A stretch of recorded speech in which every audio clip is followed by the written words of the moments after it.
नमस्ते आप सबको। कैसे हैं आप सब।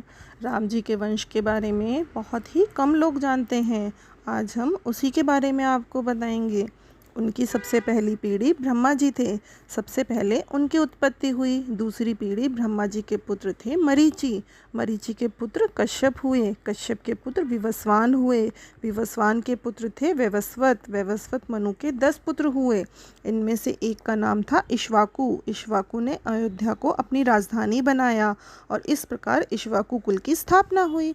इक्ष्वाकु के पुत्र कुशी। कुशी के पुत्र का नाम विकुशी था।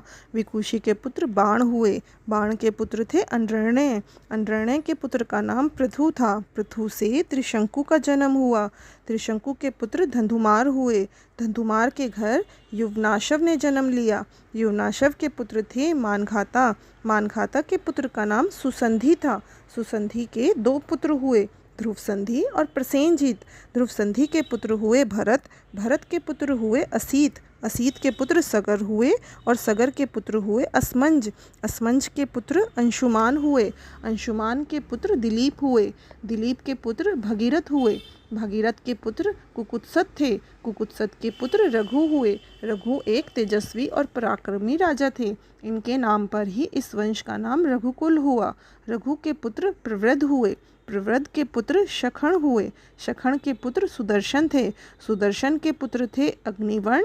अग्निवर्ण के पुत्र का नाम शीघ्रक था। शीघ्रक के पुत्र थे मरु। मरु के पुत्र का नाम प्रशुशुक था। प्रशुशुक के घर अम्बरीश हुए। अम्बरीश के पुत्र नहुष हुए। नहुष के पुत्र थे ययाति। ययाति के पुत्र नाभाग और नाभाग के पुत्र अजय हुए। अजा के पुत्र हुए दशरथ। दशरथ के 4 पुत्र हुए, राम, भरत, लक्ष्मण और शत्रुघ्न, जिनमें राम सबसे बड़े थे। भगवान राम का जन्म वंश की 40वीं पीढ़ी में राजा दशरथ के पुत्र के रूप में हुआ। राम जी के वंश की 6वीं पीढ़ी के राजा इक्ष्वाकु ने अयोध्या को राजधानी बनाया और इसके बाद 26वीं पीढ़ी के राजा रघु से रघुकुल बना। आपको ये जानकारी कैसे लगी कमेंट में ज़रूर बताएं। धन्यवाद।